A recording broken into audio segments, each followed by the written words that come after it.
23-15 Dolphins win over the LA Rams. It was the rare NFL game in the middle of a season that I thought could have turned around a franchise. And this happens in the NFL a lot. I'll get to that in a second.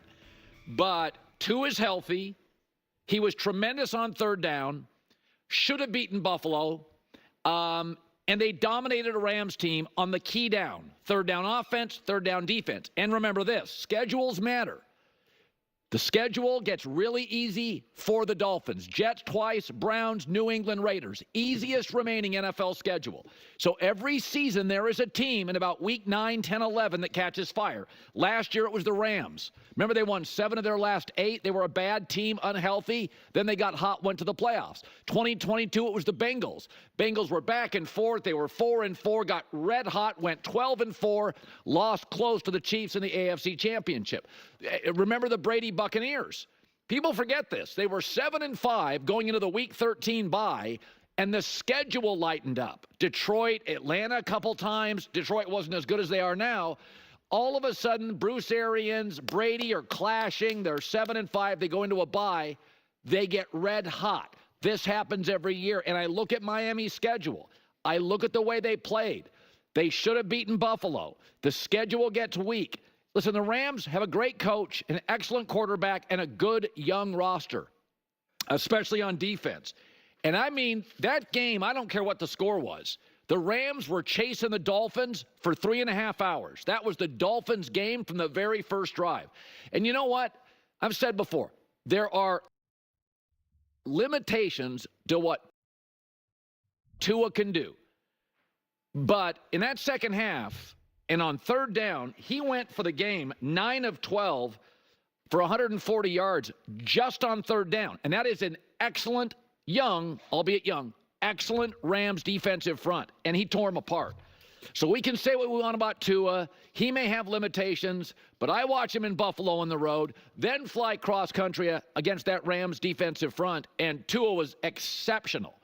This is a good team. And the rest of the division, New England's going nowhere. Jets are man overboard. Buffalo's already won this thing 3 weeks ago. So, this is a real time for Miami. I've seen Cincinnati do this. I saw Brady win a Super Bowl. I saw the Rams do it last year. Rams' schedule gets harder. This may have been the game that starts them careening down the wrong path. But I felt, and I don't feel this a lot, you get to week 10 and 11, you kind of know what you have. But Tua didn't play. They were banged up. They couldn't be healthy. And their backup situation at quarterback in Miami is actually one of the worst in the league. So backup quarterbacks, not very good. Schedule was tougher. Now the schedule lightens up. Tua is healthy. I got to be honest. I watched that game last night, and I have high regard for the Rams staff. They got worked. They got out-coached, out-hustled, out-toughed, out-play. Stafford wasn't as good on third down as Tua was. Here's Tua after the game and what the win could mean. I think it's a testament to the character of this team. We've come a long way through however many losses in a row. The resilience of this team with the external noise, everyone counting us out.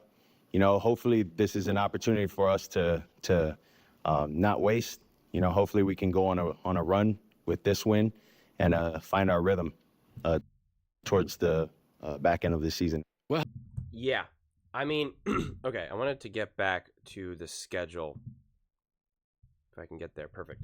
Yeah, I mean, listen, I really 100% agree with everything Colin is saying here, because I also hold the Rams up to a high regard. And so this win was really, really impressive to me. And this is what I said about the Dolphins before, that it was hard to really know who they were, because the first few weeks, when you're shaking off rust and stuff like that, because people used that blowout loss from the Bills as a reference of the Dolphins aren't really as good as we think they are. But it was the first few weeks, we know it takes time to get these teams into rhythm. And then Tua goes down. So when you're now going to start to shake off your rust and get your rhythm going, Tua goes down. Obviously, the team looks really bad now. And then you bring Tua back, and it's going to take a second now for Tua to get resituated and all of that. And that's how we find the record of 3-6 here, right? It makes sense how this season unfolded. It's very unfortunate because it could be completely different. I mean, this team could literally have a winning record and be well within a comfortable playoff spot, whether it's fighting for the division or just securing a wild card spot. So it's definitely unfortunate for them, but they should be able to beat the Raiders. They should be, I mean, of course, they should beat the Patriots. The Packers will be interesting, but again, if you're a true legitimate playoff team, well, then you should be able to beat the Packers. The Jets should win. The Texans, who knows what's going on with the Texans, honestly, with all their health issues. That'll be an interesting game. Same thing with the 49ers, question mark, technically. And again, when I say question mark, it's not to say that they can't win those games. It's just those aren't the easy, definitive games, right? I always like to be very, I like to go, what are the easiest wins and just give those wins, and what are the tougher wins and just give them losses automatically. Not to say that there are predictions, but just as a frame of reference to be like, this is the bottom of how many wins they should get. And then you have the Browns should be a win, and then the Jets should be a win. So it's a fascinating schedule. They obviously do have to, the margin of error is obviously very, very, very small. That goes without saying, but I think this was a really, really exciting game.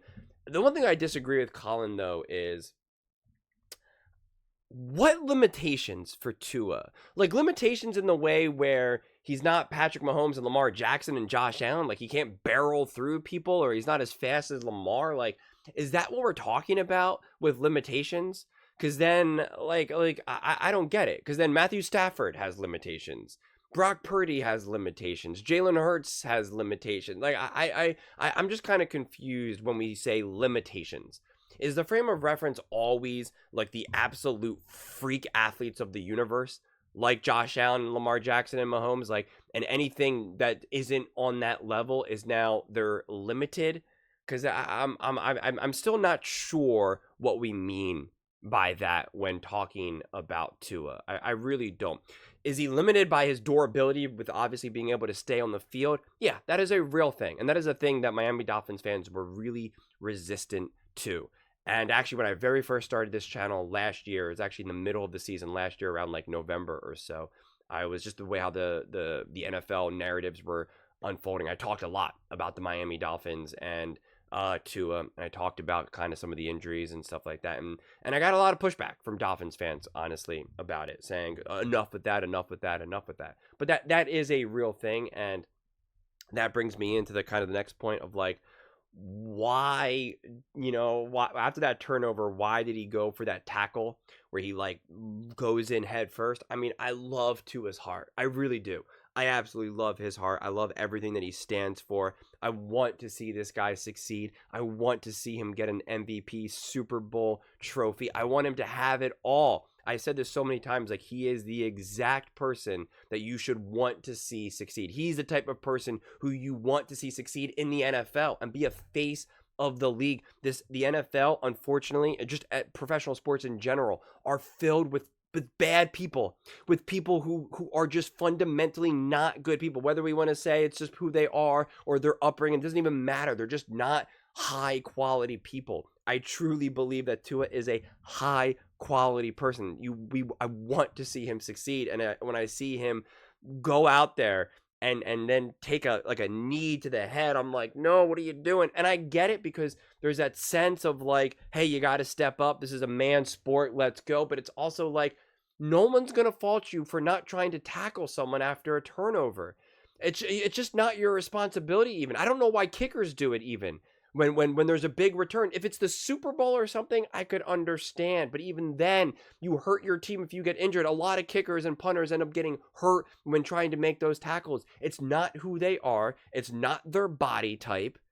They're not trained in it, so their body's not prepared for that type of impact. Right? Their body is literally not stressed in a way through practices and training to be able to endure that. That's why you see the kickers and even quarterbacks, for that matter, get injured in that way, because it's not what their body's prepared for.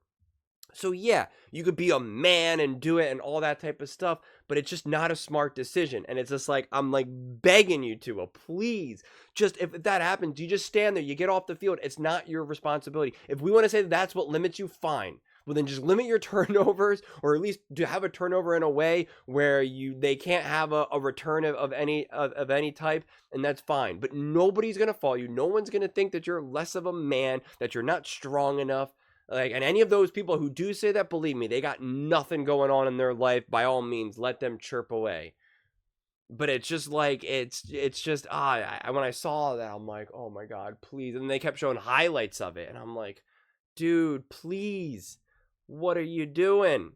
You're too valuable to this team, as you can see. You can see what happens when you don't play. It's loss, loss, loss, loss, loss, loss, loss. So you're too valuable. That's what being a man is about, is showing your value and having it be like as clear as day. People question there's a lot of people, unfortunately, questioned how good is Tua? Is it the system? Is it the pieces? Anyone can succeed in that, right? When he put up great numbers last season, it was, well, anyone could do that. Look who they got. Well, why didn't these other quarterbacks do it then?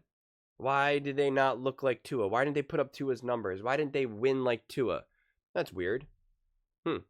Maybe because Tua has a part in it? Yeah, I think so. But the Dolphins are a fascinating team. It's funny how they don't even have Tua there, right? Instead, they got Mike up there. It's kind of funny.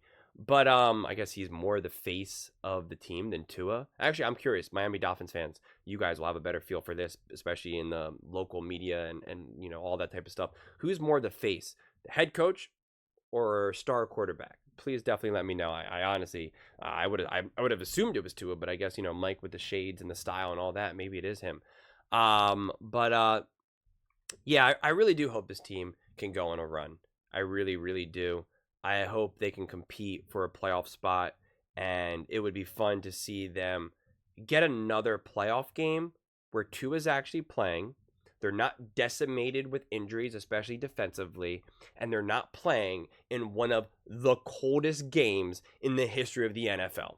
It would be awesome to see that, what the Miami Dolphins and Tua can do in a better situation from a playoff perspective. I truly would love to see that, and hopefully we get to see that this year rather than having to wait until next year. But those are just my thoughts. I'd absolutely love to hear yours. What do you guys all think about the Miami Dolphins? Do you think with this win that they turned their season around? Let me know in the comments below. I read every single comment, so whether you agree with me or disagree with me, either way, let's get in some discussions, let's get in some fights, but ultimately, let's just have some fun. And please do consider subscribing. We're building an amazing community here, and I'd absolutely love to see you part of it. I want to build something that we all genuinely feel connected to, something that we're really excited to be part of. I think we're well on our way to doing it. And please don't forget to give this video a thumbs up, as it really does help with the visibility and the algorithm. Thank you so much, and see you next time.